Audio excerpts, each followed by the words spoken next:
Hello, हाय, good morning बच्चों। Good morning क्या, अभी तो गुड आफ्टरनून होने वाली है। ठीक है। आज I think you have notice that we have a new board. वो पुराना बोर्ड तो टूट गया था, तो इसलिए एक दिन का लेट हो गया। Now let's start with atoms and atomic mass. तो आज जो हम पढ़ने वाले हैं वो हम एटम्स के बारे में पढ़ेंगे। जो एलिमेंटल यूनिट्स होती हैं किसी मैटर की, उनके बारे में थोड़ा पढ़ेंगे। क्यों? क्योंकि उनके मास को आज हम डिफाइन करेंगे। ठीक है। तो ये this is what we are going to study today, and tomorrow we are going to start the mole concept. ठीक, ओके। तो फर्स्ट पार्ट इसमें जो आता है that is called elemental units of matter. Elemental units of matter. अब तुम बोलोगे sir ये तो हमें पता है, क्यों? क्योंकि ये तो या तो एटम्स होंगे या मॉलिक्यूल्स होंगे। नहीं, तो इसके अलावा दो और होती हैं, जैसे आयन्स भी होते हैं और फॉर्मूला यूनिट्स भी होती हैं। ठीक है। तो एटम, फर्स्ट इज एटम। ठीक है। एटम के बारे में क्या क्या लिख सकते हैं? पहली चीज लिख सकते हैं smallest unit of matter.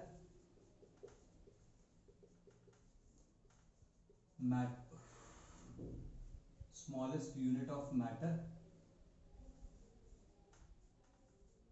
Smallest unit of matter that takes part in a chemical reaction. They do not exist independently. मैं ऐसी इंडिपेंडेंटली, मैं ऐसी जो चारों यूनिट्स हैं उन चारों के बारे में कुछ कुछ पॉइंट्स लिखाऊंगा। ठीक है। इनके बीच में परस्पर क्या, इनके बीच में क्या रिलेशनशिप है वो भी बताऊंगा। ठीक है। तो ये साथ साथ नोट डाउन करते जाना, मैं बोलता भी जाऊंगा। ठीक। और ठीक है, they do not exist independently, they are represented bye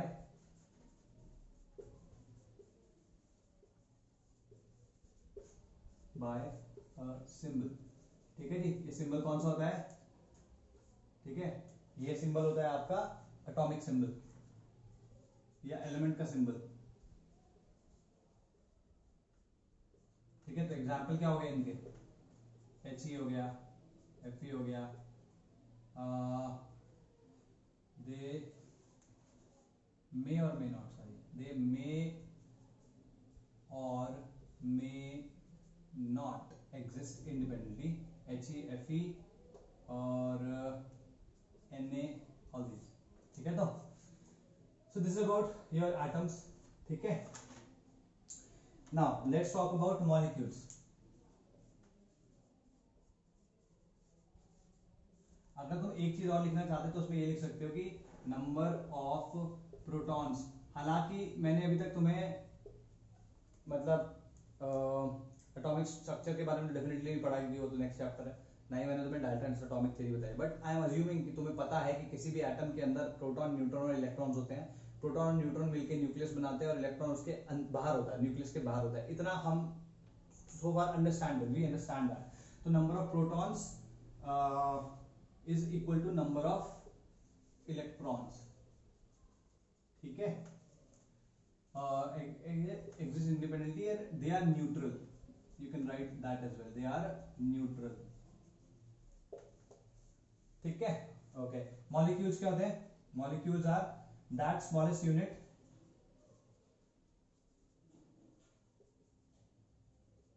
that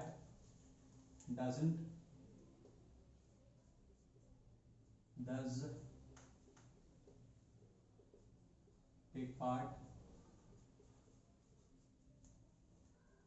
in a chemical reaction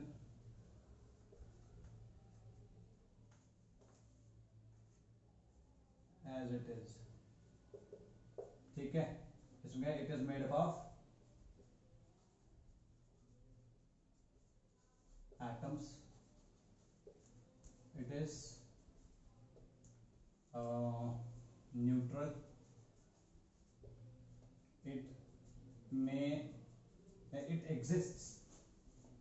It exists independently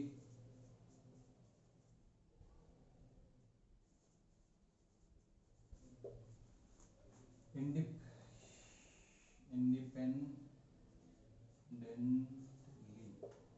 ठीक है, it is made up of atoms, good, ठीक है, molecule made up of atoms, it is represented bye, ठीक है, अब यहाँ पे लिखो, ये इंपॉर्टेंट है, अच्छा इसमें एक चीज और पहले लिख लेते हैं, ये वाली, कि number of protons is equal to number of electrons, ये मैंने इसके सिंबल्स बनाए हुए हैं, ये हर जगह यूज नहीं होते, लेकिन इनको सीख सकते हो अभी, ठीक है, नोट्स बनाने के लिए, और जो इंपॉर्टेंट चीज है वो है कि क्योंकि it is made up of atoms, तो इट इज रिप्रेजेंटेड बाय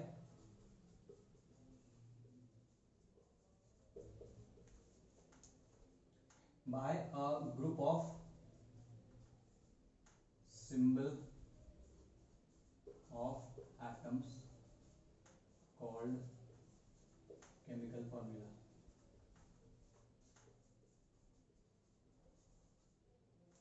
ठीक है जी, ये हो गया, ठीक, इसे चाहे तो स्क्रीनशॉट ले लो, चाहे रिवर्स करके लिख लेना, मैं आगे बढ़ रहा हूँ, ठीक है, यहाँ पे हमने एक टर्म यूज किया विच इज केमिकल फॉर्मूला, ठीक है, तो एक केमिकल फॉर्मूला क्या होता है, we need to see that, ठीक, इट इज रिप्रेजेंटेड बाय, नहीं not chemical formula but molecular formula,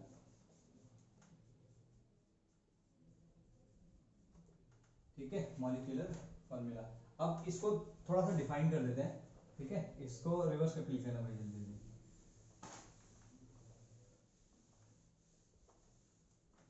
okay, तो what is a chemical formula, chemical formula, ठीक है, ये एक जेनेरिक टर्म है, जरूरी नहीं है कि किसी मॉलिक्यूल के लिए ही, मॉलिक्यूल के फॉर्मूले को ही डिफाइन करने के लिए यूज हो, इट इज जेनेरिक, ये किसी आयनिक कंपाउंड के फॉर्मूले को डिफाइन करने के लिए भी यूज होती है, या एक्सप्रेस करने के लिए यूज हो सकती है, तो chemical formula is group of symbol of elements that represent a molecule or formula unit, ठीक है, गॉट इट, जिसको मिटा रहा हूं सारा,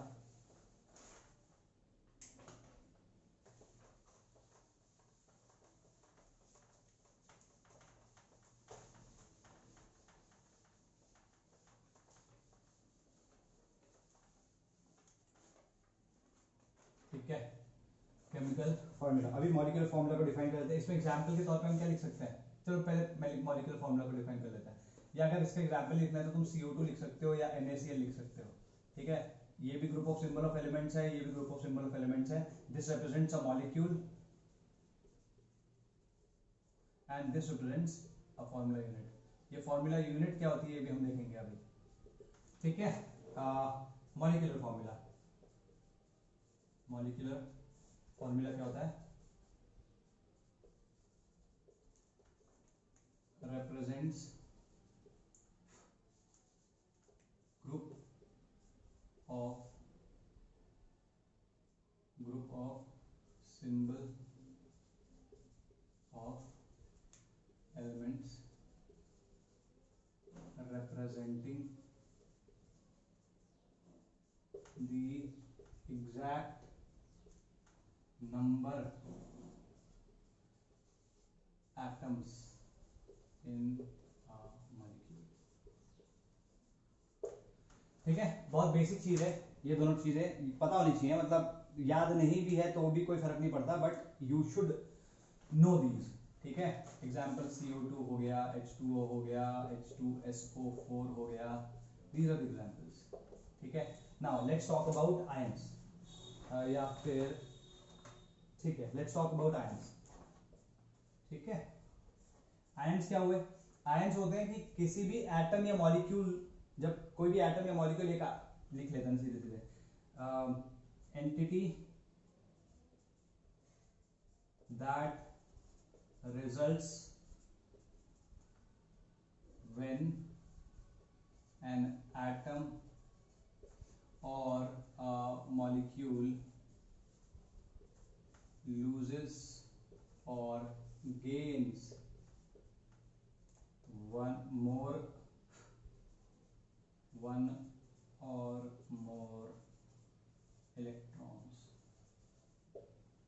ठीक है जी, क्लियर हुई ये बात। एग्जाम्पल, Na से अगर एक इलेक्ट्रॉन निकल गया तो क्या बनता है, Cl को एक इलेक्ट्रॉन मिल गया तो Cl माइनस बन जाएगा। ठीक है,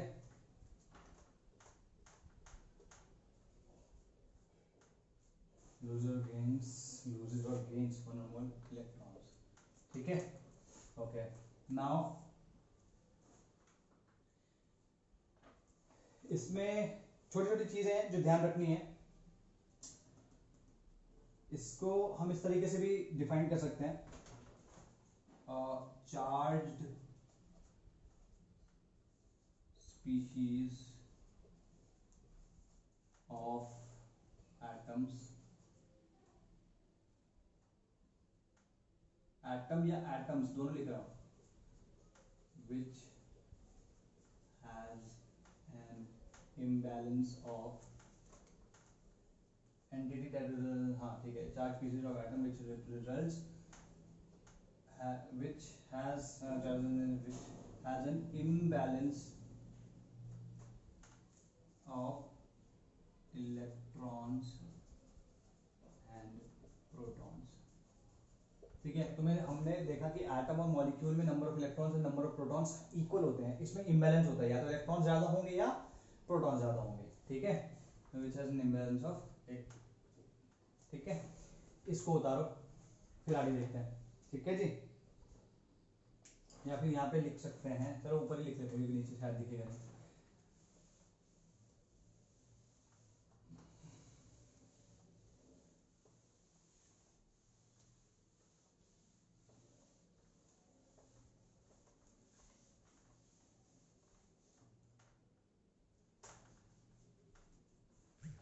ठीक है, that is number of electrons is not equal to number of electrons is not equal to number of protons। ठीक है, इसमें और क्या लिख सकते हो, species which has greater number of electrons than protons is negatively charged, it is called anion।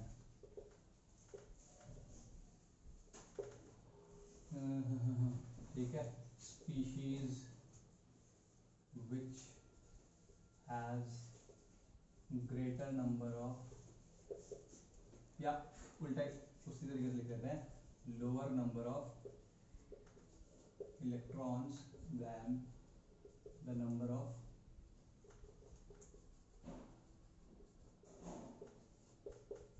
protons।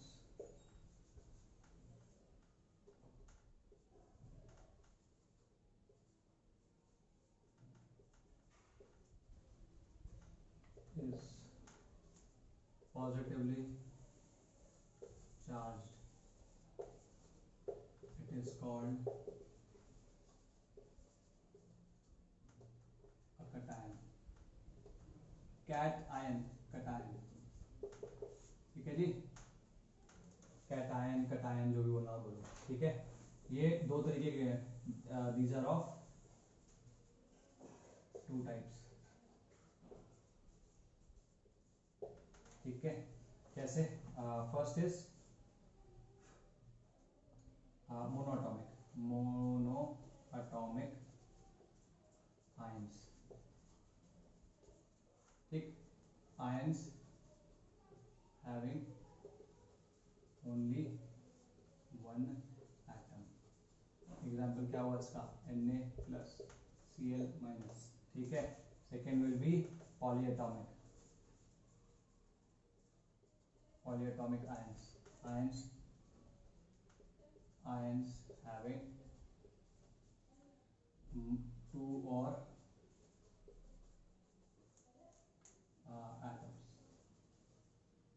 Example SO4 2 minus CO3 2 minus. ठीक है. So this is about ions. Got it? Species made up of atoms. Number of atoms are equal. Higher number. ठीक है जी. Okay, तो last point इसमें है जो कि तुम्हारे फॉर्मूला यूनिट के बारे में भी है. मैं नीचे मिटा रहा हूँ.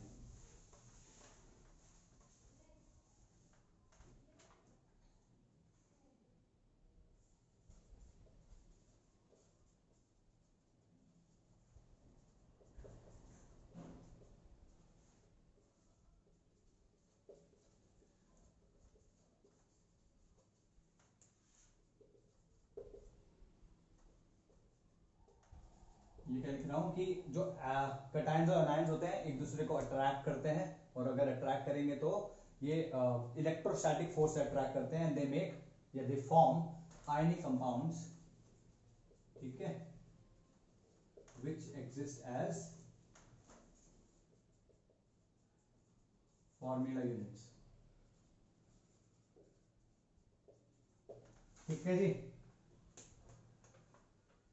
ये तुम्हारा आयंस के बारे में हो गया. ठीक है. एक चीज चलो वो रह गई, वो इसके बाद बताऊंगा. पहले फॉर्मूला यूनिट्स के बारे में बात करते हैं. ठीक है. इसे मिटा रहा हूं मैं.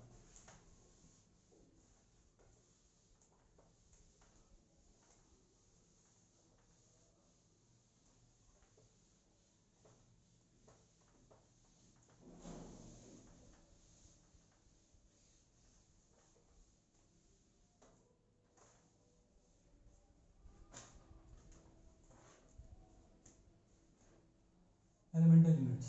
Now is formula unit formula unit. ठीक है. ये होता क्या है? ठीक. देखो, molecules are represented bye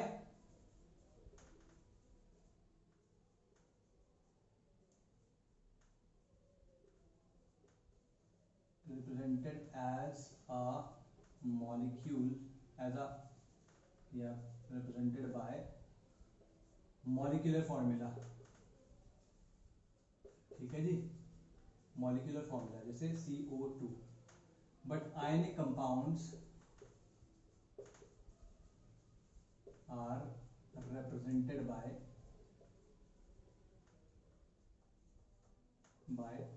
formula units. या यू कह सकते हो कि covalent compounds exist as molecules और ionic compounds exist as formula units. ठीक है. तो एग्जाम्पल के तौर पे लेते हैं. जैसे NaCl है. अभी यूनिट इसका वो भी लिखवाते हैं. NaCl है. अगर मैंने NaCl बोला कॉमन सॉल्ट है. होता क्या है? दे सी दे कैन नॉट. तो ऐसा करते हैं पहले इसकी ना फॉर्म इसकी डेफिनेशन लिखवा देते हैं. ठीक है. when two or more ions लिखो. when two or more ions come together to form a neutral entity, whether to form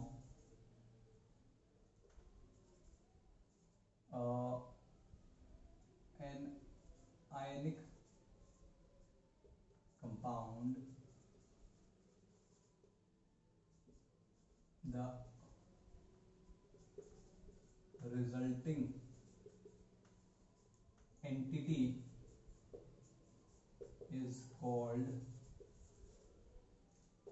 a formula unit, or resulting neutral entity is called a formula unit. ठीक है.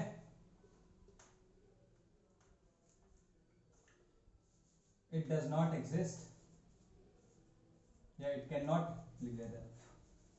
it cannot exist independently, rather always exists in a lattice. ठीक है जी.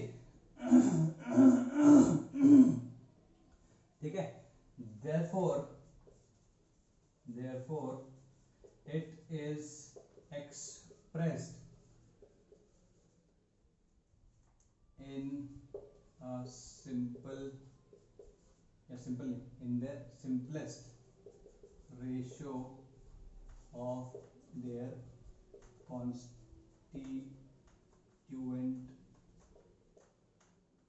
ions. ठीक है, example NaCl. अब NaCl की अगर हम बात करें तो NaCl एक लैटिस में एग्जिस्ट करता है. ठीक है, एक लैटिस में एग्जिस्ट करता है. आई होप कि ये दिख रहा होगा. ठीक है,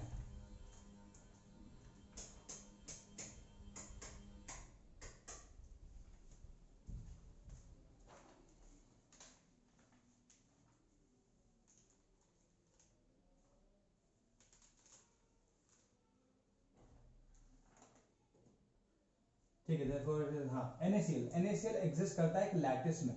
ठीक है, it always exists in a lattice. अब लैटिस क्या है कि जैसे घर होता है, घर में ईंटें होती हैं, ईंटों से मतलब पूरा एक एक ईंट स्टैक करके हम पूरा घर या मकान बनाते हैं. तो that the whole structure is a lattice. ठीक है, तो उसमें बहुत सारे Na प्लस और बहुत सारे Cl माइनस आयन होंगे. तो NaCl के स्ट्रक्चर में क्या होता है, Na प्लस आयन, एक Na plus ion is surrounded by 6 Cl minus ions and vice versa. या फिर इसको साथ में लिख लो, and 1 Cl minus ion is surrounded by 6 Na plus ions. ठीक है, सुनने में बड़ा अजीब सा लग रहा होगा कि सर Na के अराउंड 6 है, 6 Cl माइनस है, तो Cl माइनस के अराउंड 6 Na प्लस कैसे है. तो वो इस तरीके से अरेंज्ड होते हैं कि ये पॉसिबल हो पाता है. ये हम सॉलिड स्टेट में पढ़ेंगे, so don't worry about it. अभी के लिए अज्यूम करो कि जो मैं बोल रहा हूँ ट्रू है, कि एक Na plus 6 Cl minus ion से सराउंडेड होता है, एक Cl minus ion 6 Na plus ion से सराउंडेड होता है. तो इनके Na प्लस और Cl माइनस आयन के जो नंबर का रेशियो होता है दैट इज इक्वल टू 1:1. ठीक है ना. तो हमने क्या कहा, it can not exist independently, rather always exist, sorry कहां गया, हाँ, when two or more ions come together to form ionic compound resulting in neutral entity called, it is called a formula unit. ठीक है, वो neutral entity formula unit. तो इसमें अगर तुम ध्यान से देखो तो Na प्लस और Cl माइनस आयन, इन दोनों का जो चार्ज है टोटल 0 है. ठीक है, अच्छा, it is express in simplest ratio of their constituent ions. इन दोनों के सिंपलेस्ट रेशियो में. भाई अगर ध्यान से देखो तो यहाँ 6 थे ना, तो हमें ये लिखना चाहिए था, लेकिन क्योंकि सिंपलेस्ट रेशियो में आएगा तो ये इस तरीके से रिप्रेजेंट किया जाएगा इंस्टेड ऑफ Na6Cl6. क्लियर होगी बात. तो इसलिए NaCl को हम ऐसे लिखते हैं, एक Na और एक Cl. ठीक, हालांकि उस लैटिस के अंदर एक Na और एक Cl नहीं होता, उसमें करोड़ों करोड़ों Na प्लस होंगे और करोड़ों करोड़ों Cl माइनस होंगे.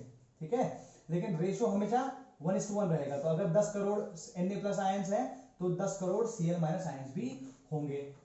ठीक है जी, गॉट इट. ठीक है, ठीक है, ये तो हो गया. तो या ठीक है जी, ये तुम्हारे फॉर्मुला यूनिट्स हो गए. एक बहुत छोटी चीज है जो कि मैं एटम्स के बाद बताने वाला था, समहाउ मिस हो गई, उसको बता देते हैं. ये शायद कभी पहले पढ़ा हो, और अगर नहीं पढ़ा तो आज जान लोगे दोबारा. ठीक है जी,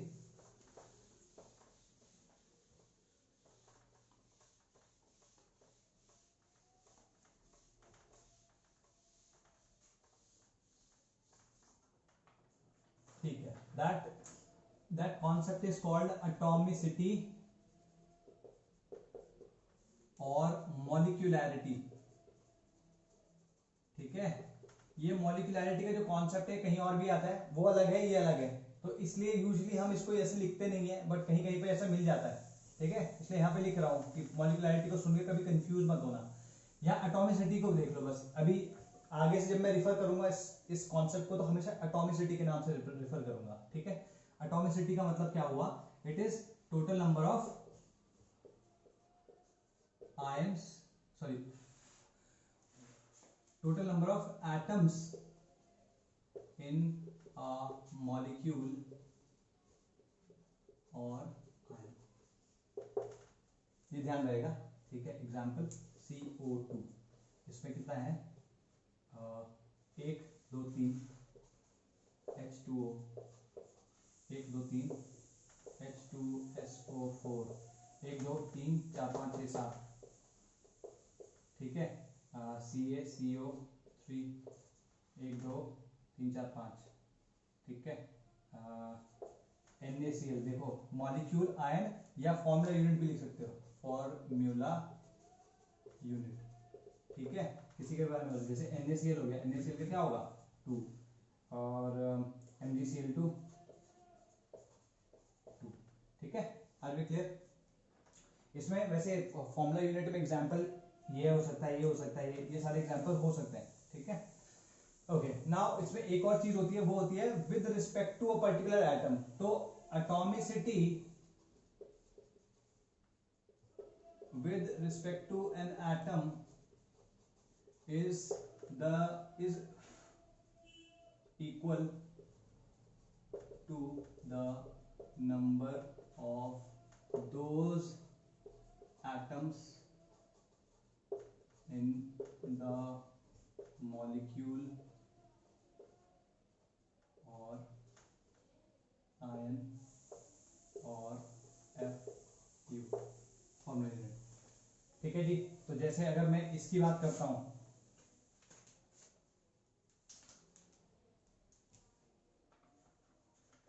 कार्बन की अगर मैं बात करता हूं, तो कार्बन के रिस्पेक्ट में क्या हो गई 1, मैं इनके ऊपर लिखता जा रहा हूं, ऑक्सीजन के रिस्पेक्ट में 2, इसके रिस्पेक्ट में 2, इसके रिस्पेक्ट में 1 2 1 4 1 1 3 1 1 1 2, ठीक है। आयन की अगर हम बात करें, आयन हम लिख सकते थे SO4 2 माइनस, इसकी 5 है, CO3 2 माइनस, इसकी 4 है, ठीक है। और अगर तुम इसका with respect to particular element देखो, तो ये 1 हो गया, ये 4 हो गया, ये 1 हो गया, 3 हो गया, ठीक है। This is the concept of atomicity और मॉलिक्यूलरिटी। ये आगे काम आएगी जब हम अभी एटॉमिक मास और मोलर मास, वो मॉलिक्यूलर मास डिफाइन करेंगे, ठीक है जी। ओके डोकी, ठीक है। चलो अब let's talk a little more about atoms, ठीक है। एटम्स के बारे में थोड़ा सा और बात करते हैं, ठीक है। Atoms and atomic theories, atoms and atomic theories, ठीक है जी। यहां पर यूं समझो, तुम्हारा जो सेकंड चैप्टर है उसका इंट्रोडक्शन दे रहा हूं मैं थोड़ा सा, ठीक। इसके बारे में जो इलैबोरेशन होगा सेकंड चैप्टर में होगा। अभी हम बात कर रहे थे एटम्स के बारे में, हम ऑलरेडी जान चुके हैं, ठीक। अब हम बात करते हैं एटॉमिक थ्योरीज की। तो first is Dalton's atomic theory, Dalton's atomic theory. बाकी ये सारा मिटा रहा हूं, ठीक है, होपफुली तुमने ये नोट डाउन कर लिया होगा।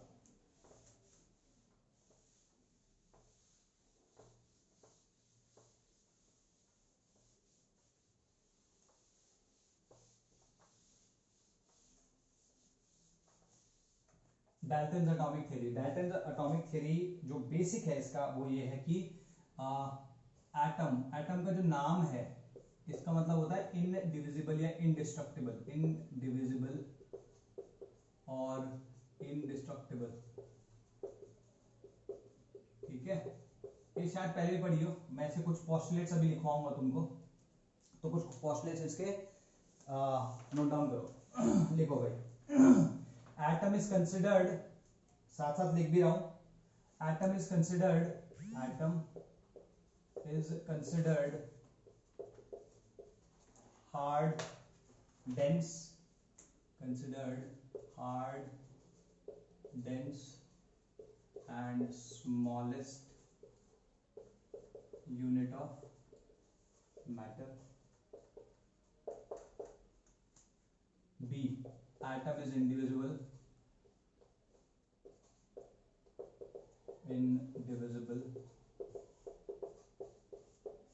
C, atoms of a particular element, या all atoms,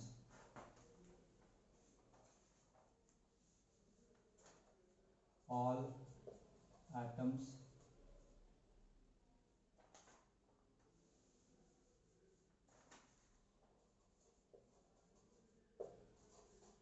particular element are identical in mass, shape, size, volume, etc. and other properties.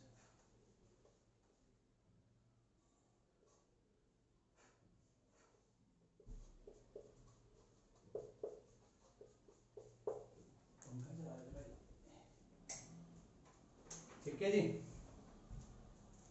are identical, are unique and identical in, ठीक है जी, ठीक है. D. D is properties of element differ because of the uniqueness of atoms. ठीक है, properties of atoms of different elements differ because of the uniqueness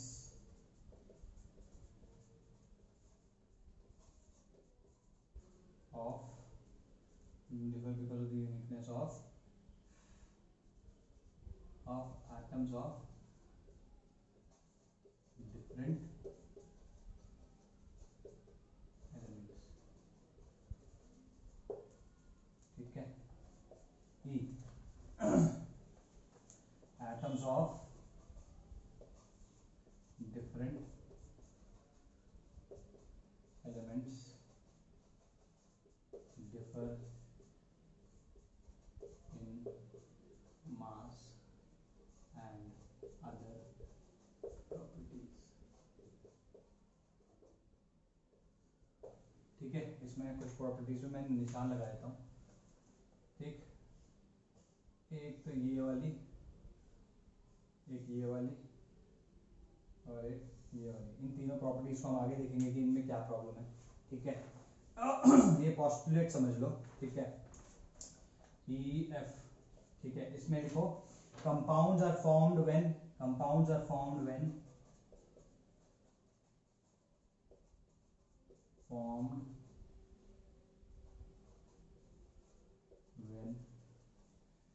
atoms of different elements combine in a fixed ratio. ठीक है, इस property में भी थोड़ा सा problem दिखेगा भी तुमको. ठीक है, और लास्ट है केमिकल रिएक्शंस इन्वॉल्व. इसको कहाँ लिखेंगे, इसको मैं बोल रहा हूँ इस वाली प्रॉपर्टी को. देखो, chemical reactions involve reorganisation of atoms,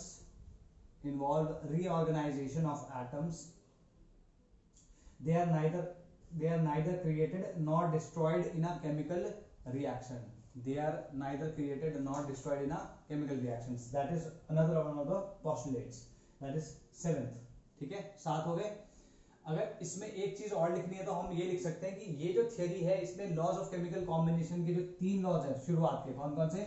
law of conservation of mass, law of definite और कांस्टेंट प्रोपोर्शन और लॉ ऑफ मल्टीपल प्रोपोर्शन. इन सब लॉज को बखूबी एक्सप्लेन कर दिया था. ठीक है जी, तो मैं से अब इसको नोट डाउन कर लो, मैं इसको मिटा दूंगा फिर. ठीक है, इसके अब फेलियर्स देखते हैं कहाँ पे. फेलियर्स कहाँ पे आएंगे? जो 4 पॉइंट्स मैंने लिखे हैं इन पे ही आएंगे. ठीक है, जैसे एटम इंडिविजिबल है इसमें कहा, लेकिन बाद में पता चला कि एटम इंडिविजिबल नहीं है, क्योंकि जैसे अगर तुम ग्लास रॉड को सिल्क पे रगड़ते हो तो दोनों के दोनों जो ये मटेरियल्स थे ये दोनों के दोनों चार्ज हो जाती हैं और oppositely charge, they start attracting each other. तो ये कहां से, ये फिनोमेना कहां से आ रहा है अगर ये इनडिविजिबल है तो. ठीक है, atoms of a particular element are unique and identical in mass, shape, size and volume etcetera and other properties. अगर आइसोटोप्स की हम बात करें तो आइसोटोप्स में क्या होता है कि सेम एटम्स तो सेम एलिमेंट के होते हैं, लेकिन उनका एटॉमिक मास जो होता है वो डिफरेंट होता है। तो यहाँ पे मास जो है सेम नहीं आ रहा है, सेम एलिमेंट्स के एटम का मास सेम नहीं आ रहा है, तो ये प्रॉब्लम वहां पे आ गई। आगे एटम्स और डिफरेंट, इस वाले में देखो, इसमें कह रहा है कि अगर दो डिफरेंट एलिमेंट के एटम्स हैं तो वो कंप्लीटली डिफरेंट होंगे, उनमें कोई सिमिलैरिटी नहीं होगी। लेकिन अगर तुम आइसोबार्स की बात करो, आइसोबार में क्या होता है कि उनके एटॉमिक नंबर्स डिफरेंट होते हैं, पढ़ा है तुमने ऑलरेडी। एटॉमिक नंबर्स अगर डिफरेंट होते हैं तो लेकिन उनके मास नंबर या जो एटॉमिक मास है वो सेम आ जाता है, ठीक है। तो ये जो है ना एटम्स ऑफ डिफरेंट एलिमेंट, तो ये आइसोबार्स जो है इसके इस पोस्टुलेट को काइंड ऑफ चैलेंज करते हैं, ठीक है। ओके, कंपाउंड्स आर फॉर्म्ड, इसका भी एक एग्जांपल है, जैसे मान लो, चलो वो लिखवा दूंगा, मतलब जरूरी नहीं है कि एक पर्टिकुलर फिक्स या सिंपल रेशियो में ही हमेशा कंबाइन करें, ठीक। ठीक है, अभी इसके लिखते हैं, देखो drawbacks of Dalton's atomic theory, drawbacks of Dalton's atomic theory.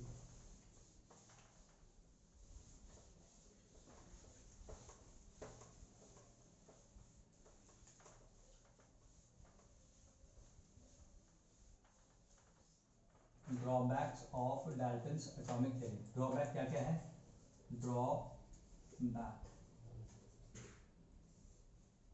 First drawback क्या है भाई इसका, फर्स्ट ड्रॉबैक है couldn't explain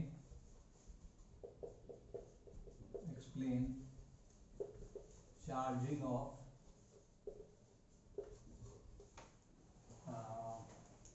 substances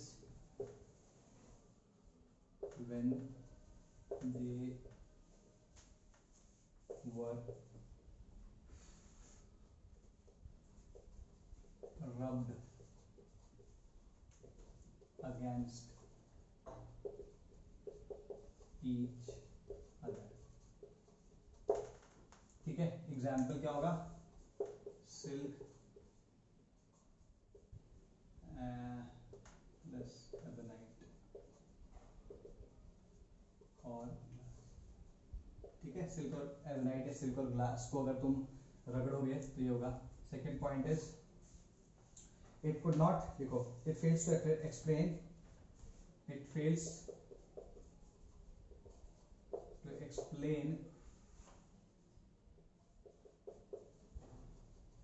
the reason for different properties of different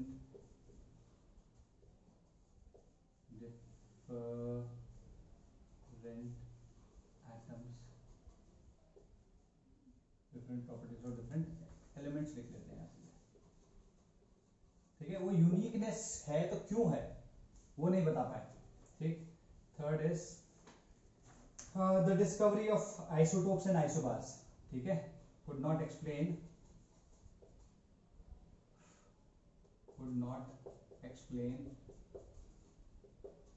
the existence of isotopes and isobars, ठीक है। ये तीन इसके ड्रॉबैक हो गए, ठीक। ये सिंपल थियोरेटिकल है, बहुत ज्यादा इसमें, क्योंकि ऑलरेडी तुम कुछ चीजें जानते हो, लेकिन क्या होता है कि डाल्टन्स एटॉमिक थ्योरी और मॉडर्न एटॉमिक थ्योरी दोनों मिक्स हो जाती है, कुछ बच्चे कर देते हैं इसको मिक्स। तो मैं I just want to make sure कि what is Dalton's atomic, what's part of Dalton's atomic theory and what is part of modern atomic theory. Now write modern atomic theory, ठीक है। Modern atomic theory,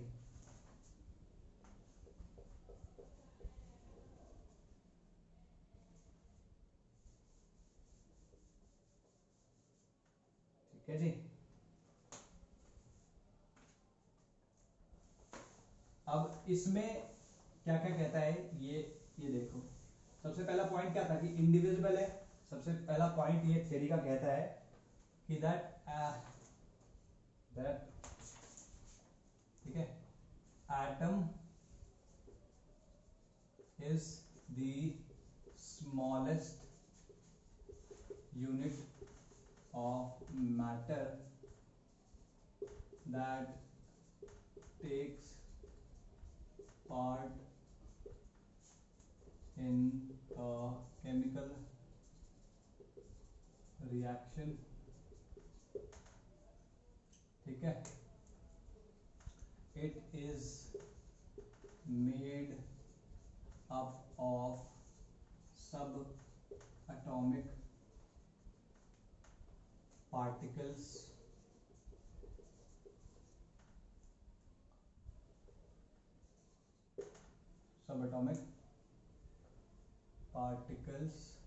such as electrons, protons and neutrons, ठीक है, neutron क्योंकि neutral होता है तो उसमें मैंने ऐसे लिख दिया है, ठीक है, और इलेक्ट्रॉन्स प्लस प्रोटॉन्स को, सॉरी प्रोटॉन्स प्लस न्यूट्रॉन्स को हम क्या कहते हैं, nucleons.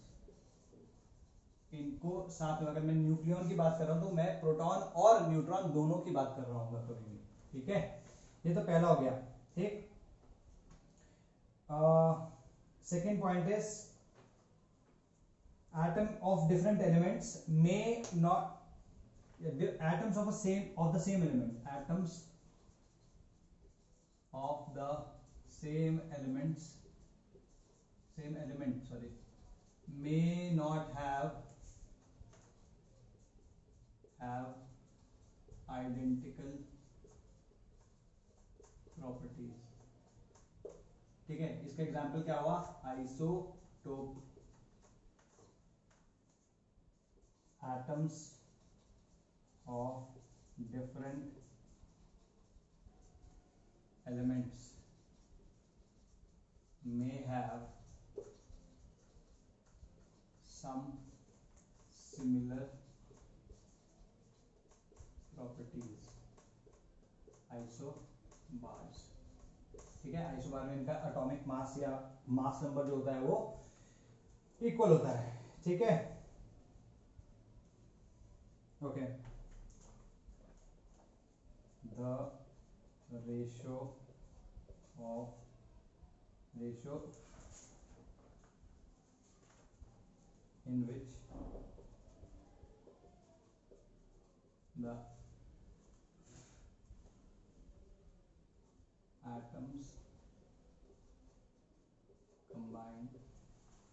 The ratio in which the atoms combine may not be simple, ठीक है, एग्जाम्पल के तौर पे C12H22O11, अगर हम ध्यान से देखें तो 12:22:11, this is not a simple ratio, even then this molecule exists, ठीक है ना, तो that this modern atomic theory does challenge these things in the Dalton's atomic theory, ठीक, ओके, दो चीजें और हैं इसमें, वन इज एटम्स ऑफ, हालांकि ये केमिकल रिएक्शन से रिलेटेड नहीं है बट ये दो चीजें हैं, that is atoms of an element can be changed into atoms of another element, ठीक है, तो अगर आवाज साफ नहीं आ रही हो, क्योंकि अभी थोड़ा सा दूर हो गया है, अगर आवाज साफ नहीं आ रही हो तो do let me know, okay. और लास्ट पॉइंट है that mass is not indestructible या matter is not indestructible, ठीक है, matter is not indestructible,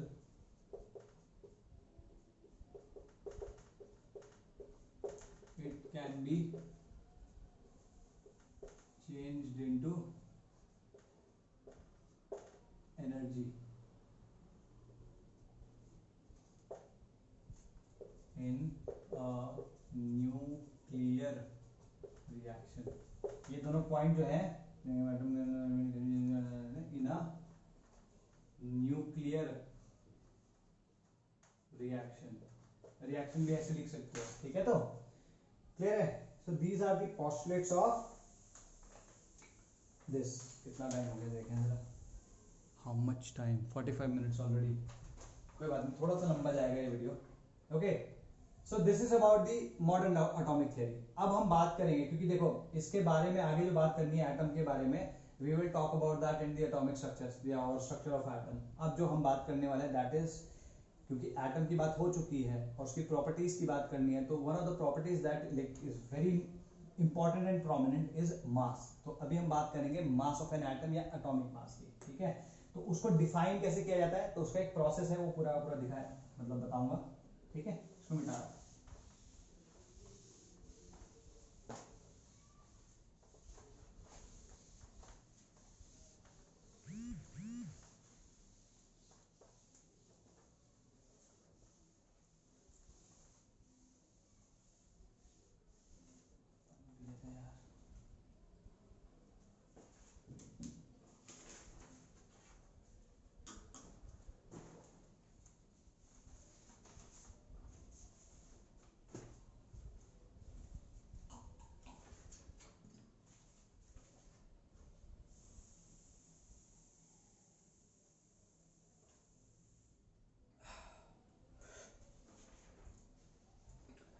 ठीक है जी, तो अब हम सबसे पहले डिफाइन करेंगे एटॉमिक मास यूनिट.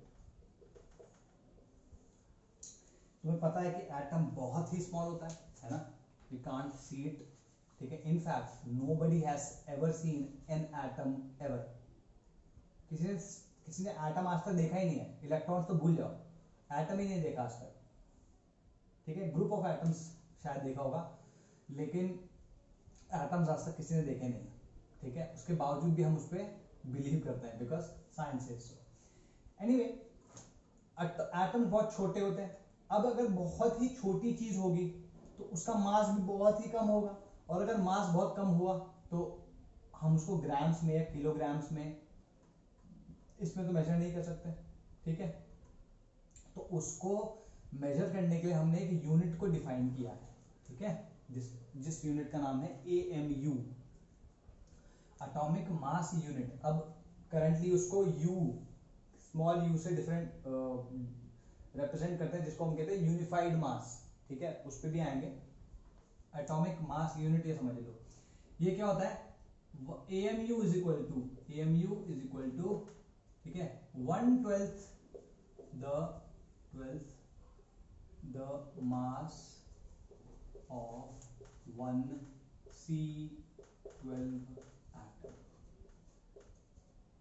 ठीक है, ये तुम्हारी डेफिनेशन हो गई AMU की. AMU की डेफिनेशन क्या होती है, तुम कार्बन के बहुत सारे आइसोटोप समझते होंगे. आई एम अज्यूमिंग दैट कि तुम्हें आइसोटोप समझ में आता होगा. वैसे भी मैं आगे पढ़ाऊंगा, लेकिन अभी समझ लो कि तुम्हें समझ में आता है. कार्बन के कुछ आइसोटोप्स होते हैं, C11, C12, C13, C14. ठीक है, C12 और C14 फिर भी काफी स्टेबल होते हैं, 11, 13 उतने स्टेबल नहीं होते. तो C12 उन चारों में से C12 का जो आइसोटोप है उसका एक एटम लो और उसके मास को 12 से डिवाइड कर देंगे, तो that comes out to be equal to 1 AMU. Clear होगी बात. ठीक है, तो इसको अगर मेरे को कहीं से पता चल जाए कि भाई एक एटम का मास कितना है, कार्बन C12 के एक एटम का मास कितना है, तो क्या मैं इसका कैलकुलेट कर सकता है इसको. ठीक, इसका फॉर्मूला भी यही है कि 1 AMU इज इक्वल टू, भाई डेफिनेशन भी यही है और फॉर्मूला भी यही है. कैसे आएगा, 1/12 into 1.99264 into 10 raise to minus, एक मिनट, 1/12 बने. ठीक है, -23 ग्राम. ठीक है, ये क्या है, this is the mass of one carbon 12 atom. 1.992648 है. Got it. कितने ग्राम्स हो गए, या केजी में दिया हो सकता है, मैं ग्राम्स में ले रहा हूं, सिंपल सी बात है, इतना ज्यादा सोचना नहीं है.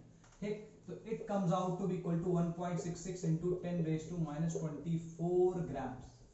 ठीक है, तो अगर तुम ध्यान से देखो तो मैं ये लिख सकता हूं कि 1 AMU, हमने मास की ही एक यूनिट डिफाइन कर ली जो कि बहुत छोटे मासेस को एक्सप्रेस करने के काम आ सकती है, which is equal to 1.66 into 10 raised to -24 grams. तो इसका यूनिट फैक्टर क्या लिख सकते हो, 1 AMU upon 1.66 into 10⁻⁻24 grams equal to 1 equal to 1.66 into 10⁻⁻24 grams upon 1 AM। ठीक है जी। अभी AMU को U से रिप्लेस किया गया है, हालांकि अभी इस मैं पढ़ाने में या तुम 11-12 में पढ़ोगे या फिर जे के लिए भी कुछ भी लिखोगे या पढ़ोगे तो उसमें भी AMU ही मोस्टली यूज हो रहा होता है। अगर कहीं पे U भी लगा हो, इंस्टेड ऑफ 1 AMU कहीं पे U लगा हो कि 1U, तो समझ लेना 1 AMU की बात हो रही है। इनकी डेफिनेशन में कोई फर्क नहीं है, ठीक है, सिंबल चेंज हुआ है। ओके, ये हो गया। ठीक है, इस 1 AMU को 1 डाल्टन भी बोलते हैं। Are we clear? ठीक है जी। इसमें या so this is pretty much it about your atomic mass unit. ठीक है, अब इसको मिटा देते हैं। ठीक है, समझ में आ गया होगा, सिंपल सी चीज है, कुछ है ही नहीं इसमें।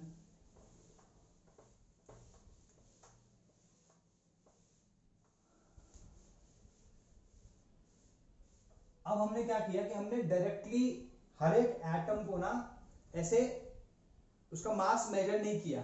हमने क्या किया, हमने एक एटम का मास, जैसे यहाँ पे C12 का एक एटम था, उसका मास किसी तरीके से मेजर कर लिया। ठीक है, जितना एक्यूरेटली कर सकते थे कर लिया। उसके बाद हमने उसके रिस्पेक्ट में बाकी सबका मास डिफाइन करना शुरू किया। ठीक है, तो वो कैसे किया वो देखो।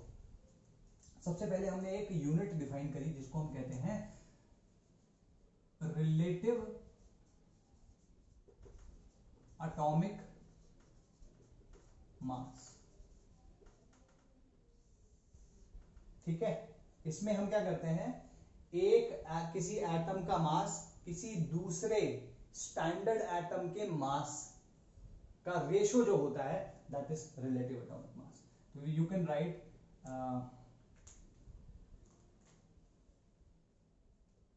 Ratio of mass of an atom of an element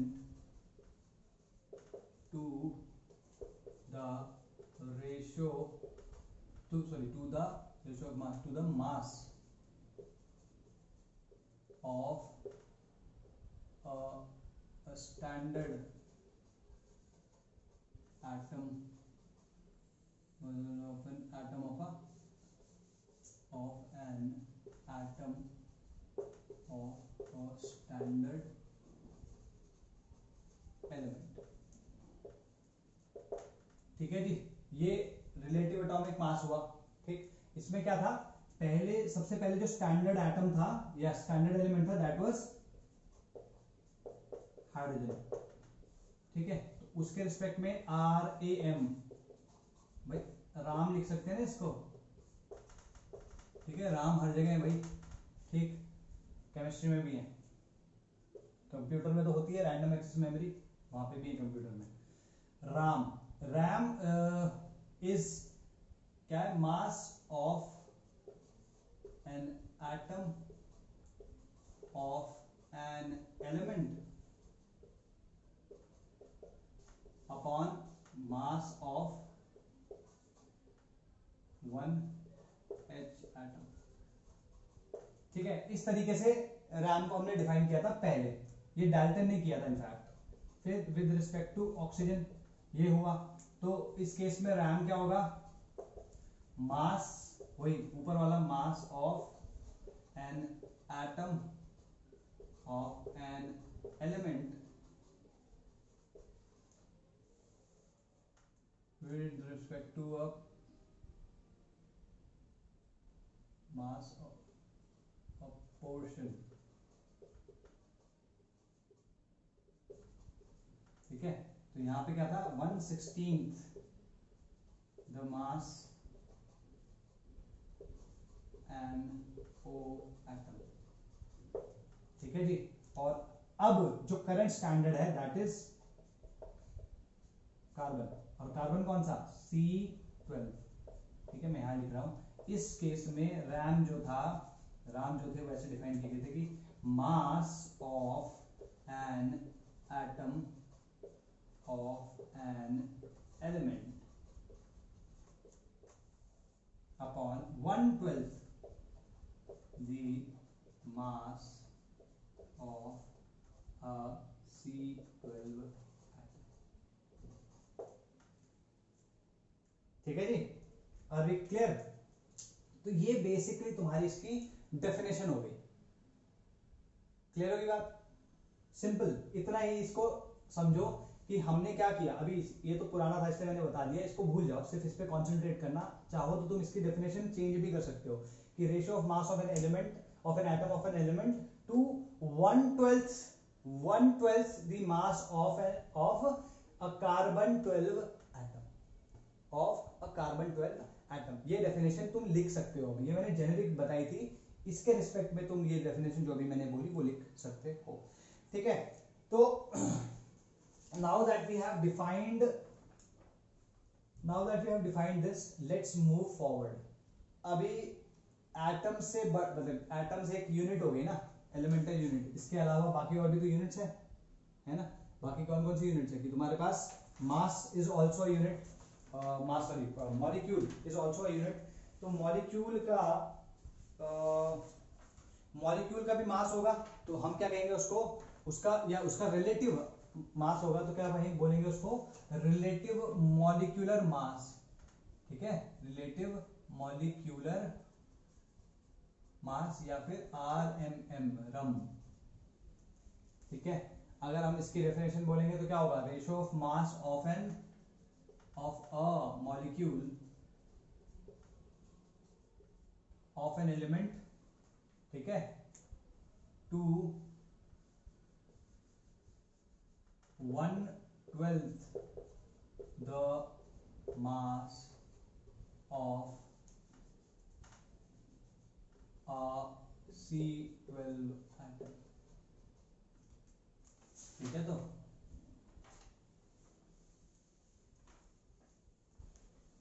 ये तुम्हारी डेफिनेशन होगी। ये डेफिनेशन मैंने तुम्हारी किसके लिए बोली थी, इसके रिस्पेक्ट में किसी एटम के लिए।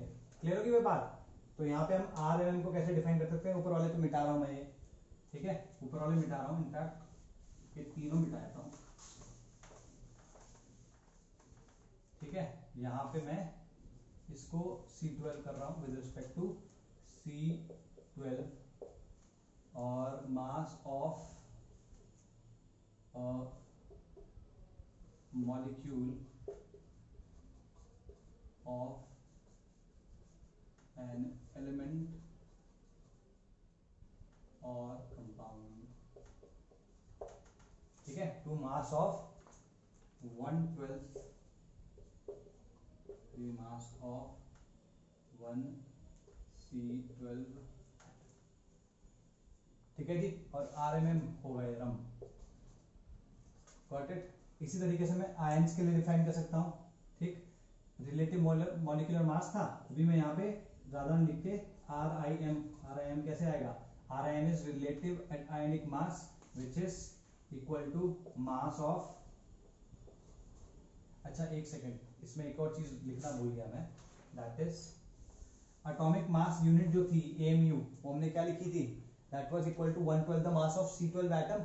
ठीक है, मैं इसको ऐसे लिख सकता हूँ, mass of molecule of an element और कंपाउंड अपॉन 1 AMU। ठीक है, इसी तरीके से RAM मैं भूल गया था इसको लिखाना, तो इसको भी लिख लेना, RAM इक्वल्स टू वही मास of an atom of an element upon 1 AMU। ठीक है जी, इसी तरीके से ये लिख लेना। इसी तरीके से RIM और RFM, ठीक है, वो भी डिफाइन कर सकते हैं।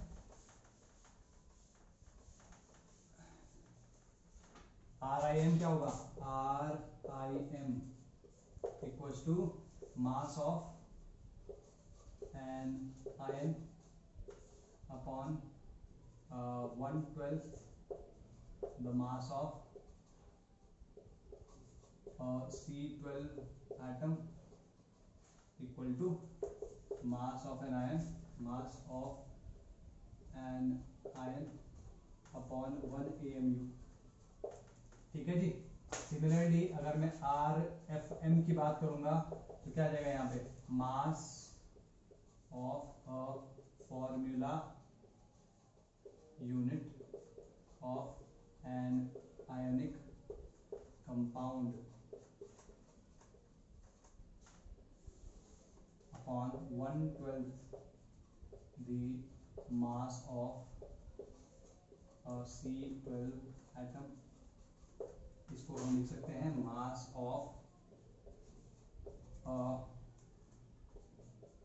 Formula unit of an ionic compound upon 1 AMU। ये जो मैंने AMU वाले लिखा है ना, सारे याद रखना, अभी आएंगे ये काम तुम्हारे। ठीक है जी। तो बेसिक लेवल पे तुम्हारी जो relative atomic mass, relative molecular mass, relative ionic mass या रिलेटिव फॉर्मूला यूनिट मास जो है वो इस तरीके से डिफाइन होंगे। ठीक, तो तुम्हें पता चल गया एटॉमिक मास यूनिट क्या होती है। ठीक है, कि एक एटम के मास को डिफाइन कैसे किया जाता है, फिर उस एटम से बने हुए मॉलिक्यूल्स, आयंस या फॉर्मूला यूनिट्स के रिलेटिव एटॉमिक मास को कैसे डिफाइन करते हैं। अब हमारे पास जो काम आता है that is for defining the atomic mass. ठीक है, एटॉमिक मास को डिफाइन करने का काम आता है। What is that? तो इसे देखो इस तरीके से, यहां पे लिख लेते हैं पहले एटॉमिक मास क्या है। अगर एटॉमिक मास डिफाइन हो जाएगा तो फिर मॉलिक्यूलर मास, आयनिक मास या फिर फॉर्मूला मास, ये सारे के सारे डिफाइन हो जाएंगे। तो आज का चैप्टर जो है या आज का जो लेक्चर है वो खत्म हो जाएगा, कंप्लीट हो जाएगा, खत्म नहीं, कंप्लीट। मोर कॉन्सेप्ट। ठीक है जी। तो यहाँ पे हम जो कॉन्सेप्ट डिस्कस कर रहे हैं अभी है दैट इज एटॉमिक मास। नाम से ही पता चल रहा है कि इसका मतलब क्या है, मास ऑफ एन एटम। सिंपल, एक एटम का मास, दैट इज एटॉमिक मास।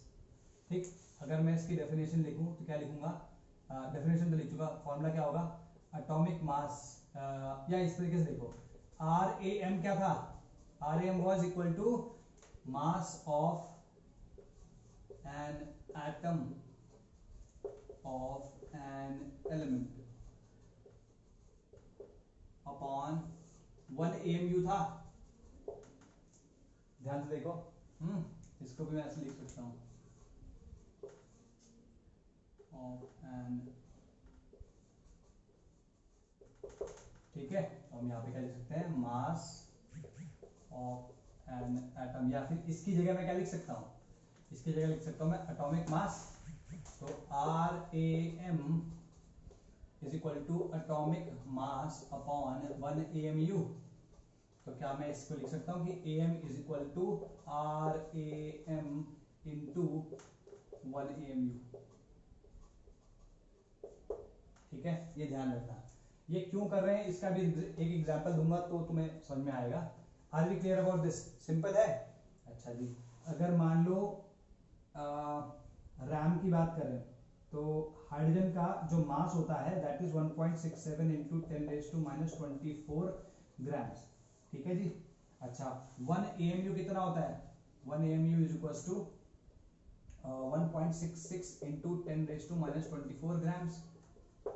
तो अगर मैं इसका रिलेटिव एटॉमिक मास कैलकुलेट करूं, किसका, हाइड्रोजन का, तो कितना आएगा, this 1.67 into 10⁻24 upon 1 AMU। Clear है? इसको अगर मैं इसके यूनिट फैक्टर से मल्टीप्लाई कर दूं, क्या, 1 AMU अपॉन 1.66 इंटू 10⁻24 ग्राम, तो यहाँ पे क्या आ जाएगा, 1.67 अपॉन 1.66। ये यहाँ से ये कट जाएंगे, ठीक है, 10 24 22 कर जाएगा, this will come out to be equal to approximately this. ठीक है, इतना आ जाता है, ये रेशियो है, this is the relative atomic mass, got it. अच्छा, अब इसको यूज करते हुए अगर मेरे को atomic mass of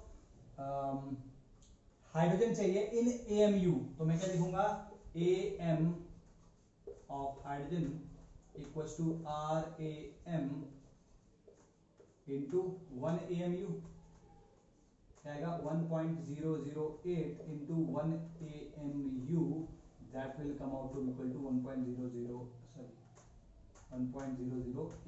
AMU। Clear है। इसी तरीके से एग्जांपल अगर देखें तो atomic mass of oxygen comes out to equal to 15.995 AMU। आगे क्लियर, ठीक है। अब इसका एक अप्रोक्सीमेट तरीका देता हूं मैं तुम्हें कैलकुलेट करने का इसको, ठीक, इसको मिटा दूं, ओके।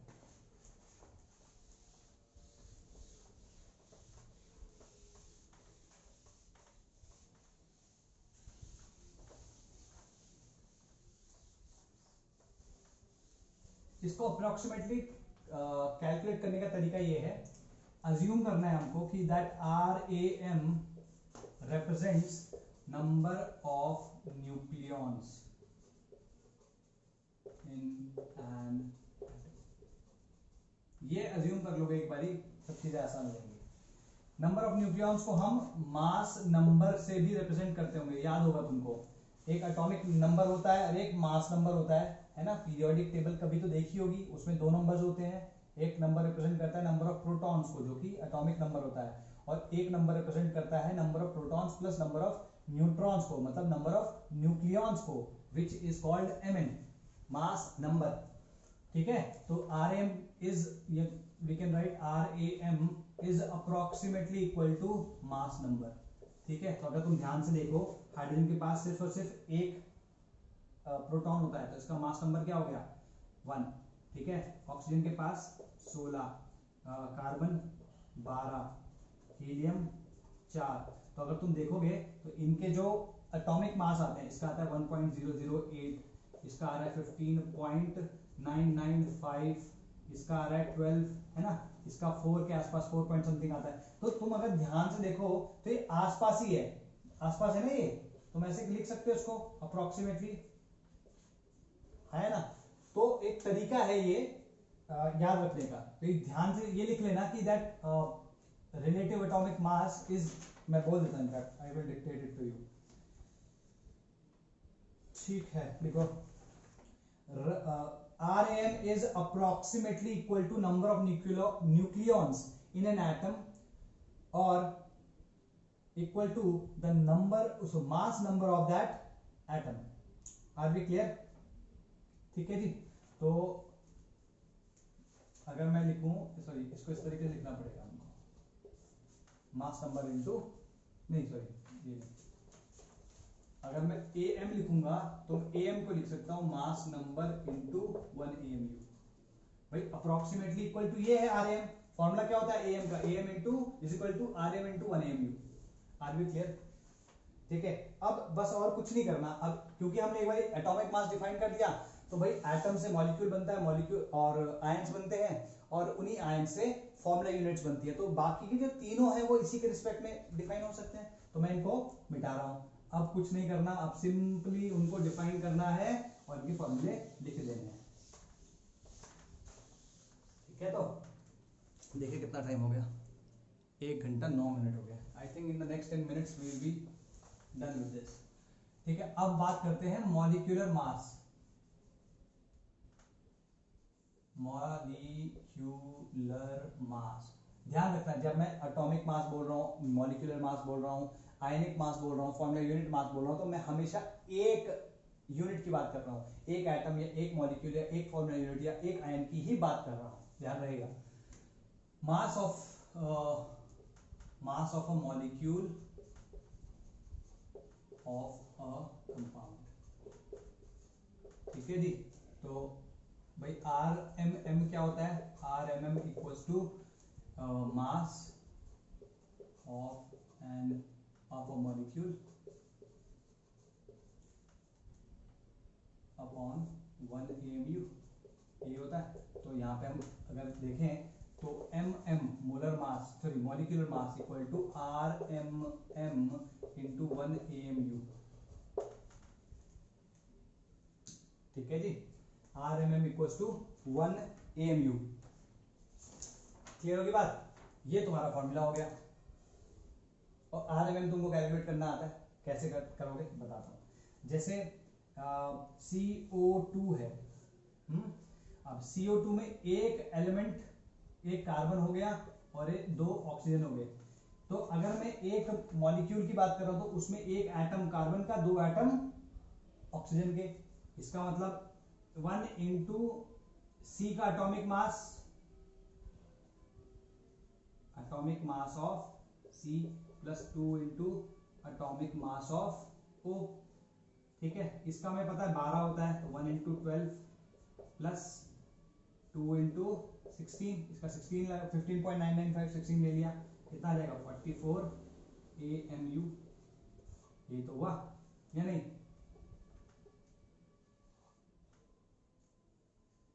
Are we clear?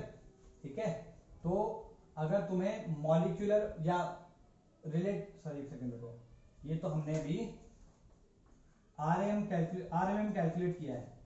ठीक है जी, अगर मेरे को इसका MM चाहिए, MM कैसे कैलकुलेट करेंगे? RMM into 1 AMU, that is 44 into 44 AMU लिख लेते हैं। ठीक है जी, तो कभी भी कैलकुलेट करना हो, चाहे तुम्हें RMM कैलकुलेट करना हो, चाहे तुम्हें मॉलिक्यूलर मास कैलकुलेट करना हो, सिंपल फॉर्मूला दे रहा हूं। ठीक है, मॉलिक्यूलर मास के बारे में लिख लेते हैं। It is equal to summation of atomicity I into atomicity into atomic मास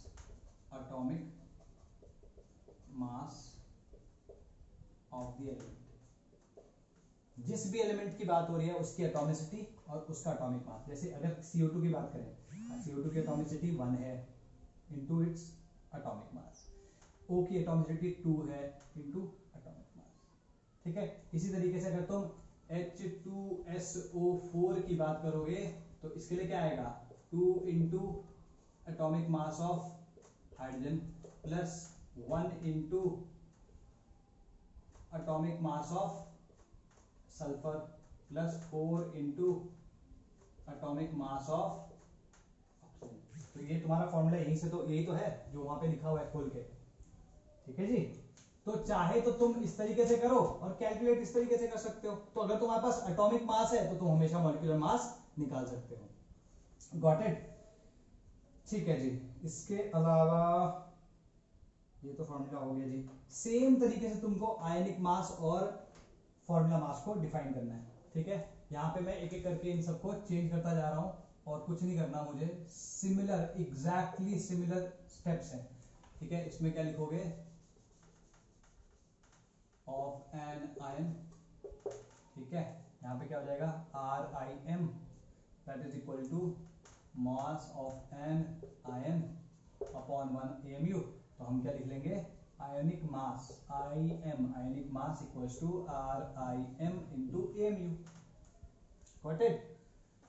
इसमें भी अगर तुम लेट्स से अगर तुम CO3 2- की बात कर रहे हो तो तुम्हें याद होगा मैंने क्या बताया था कि किसी भी मोनो एटॉमिक आयन या फिर आयन के अंदर जो भी किसी भी आयन में जो एटम्स का मास होगा ना हमेशा एटॉमिक मास के इक्वल आएगा। जैसे इसमें 2 इलेक्ट्रॉन्स एक्स्ट्रा है तो इसका मास एक्चुअली में इक्वल आएगा 1 इंटू, इस तरीके से यूं समझो, this will come out to be equal to 1 into this and 3 into this atomic mass. मतलब यहां पे हम कोई आयनिक मास नहीं ले रहे ऑक्सीजन का, क्योंकि ionic mass of oxygen will always be equal to, चलो ठीक है दोनों अलग अलग तरीके से डिफाइन कर देते हैं। यहां लिख दो फॉर मोनो एटॉमिक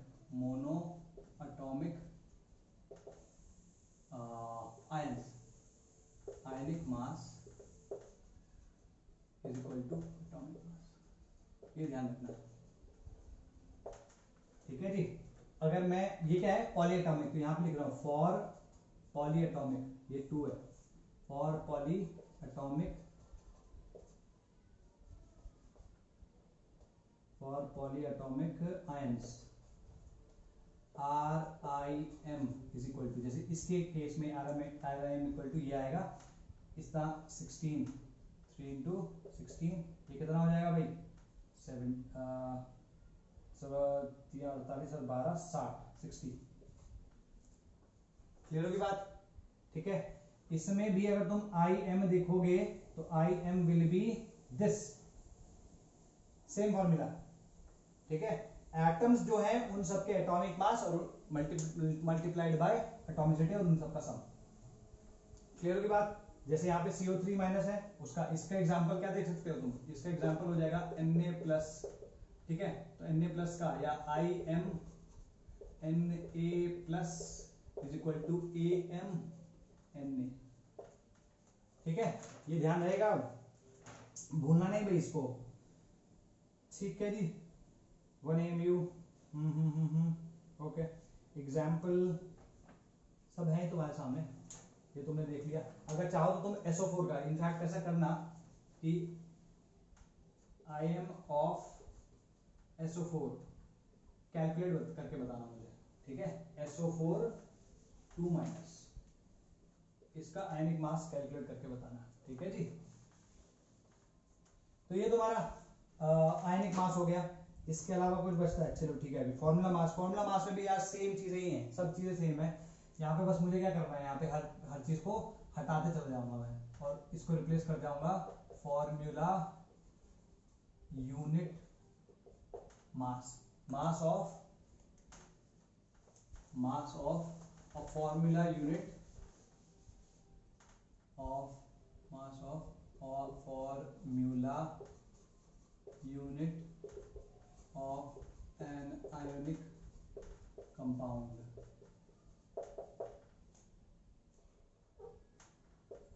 ठीक है जी। यहाँ पे क्या आएगा, सेम चीज जो इसके यहाँ पे लिखी है वही आ जाएगी, mass of a formula unit of an ionic compound upon 1 AMU, ठीक है। इसमें लिख सकते हो that RFM formula mass will be equal to RFM into 1 AMU, ठीक है। तो एग्जाम्पल के तौर पे यहाँ पे NaCl ले लेते हैं। तो NaCl को तुम कैसे लिख सकते हो, 1 NaCl कैसे कंप्राइज किया गया है, 1 Na प्लस 1 Cl माइनस, तो FM will be equal to 1 into atomic mass of Na plus 1 इन, या इस तरीके से ना लिखते हुए इसको पूरा मिटाते हैं, पूरा लिख देता हूँ ताकि बाद में कभी प्रॉब्लम ना हो। 1 इंटू एटॉमिक मास नहीं, ionic mass of Na plus 1 into ionic mass of Cl minus, इसको हम कैसे लिख सकते हैं, 1 into atomic mass of Na plus 1 into atomic mass of Cl, ठीक है। और यहाँ पे हम क्या लिखेंगे, 1 इंटू 23, ठीक है, U प्लस या AMU, अभी AMU लिख देते हैं, AMU प्लस 1 इंटू 35.5 AMU, ठीक है जी। तो यहाँ क्या आ जाएगा सीधे 58.5 AMU, सिंपल, कुछ भी नहीं था इसमें, तो गॉट इट, ठीक है। इसी तरीके से MgCl2 का तुम कैलकुलेट कर लो, MgCl2 का तुम कैलकुलेट करके बताना मुझे, ठीक है, कितना आएगा। और इसका अगर फॉर्मूला लिखना हो तो फॉर्मूला में तुम इसका क्वेश्चन कर लेना, फॉर्मूला क्या होगा इसका, FM is equal to summation I equals to 1 to n atomicity into atomic mass, ठीक है जी। So this is this about ये सब मासेस के बारे में. कल हम बात करेंगे मोल कॉन्सेप्ट की. ठीक है, you must have been waiting for it. और मोल कॉन्सेप्ट अब डिफाइन करना एकदम बिल्कुल we are at the optimum level जहां पे हम उसको डिफाइन कर सकते हैं. And then we will define gram atomic mass, gram molecular mass, gram ionic mass, gram formula unit mass या मोलर मास जिसे कहते हैं. And then we will also define some other things with the mole concept. ठीक है, till then bye bye. और ये notes जो हैं सारे के सारे लिख के और इससे रिलेटेड कुछ क्वेश्चंस या आज या कल मैं भेजता हूँ. And then we will do that. Law of chemical combinations जो है उसके क्वेश्चंस और बाकी I think we should discuss those tomorrow as well, है ना. पहले उसको डिस्कस करेंगे फिर मोल कॉन्सेप्ट करेंगे. चलो जी, बाय बाय, टेक केयर.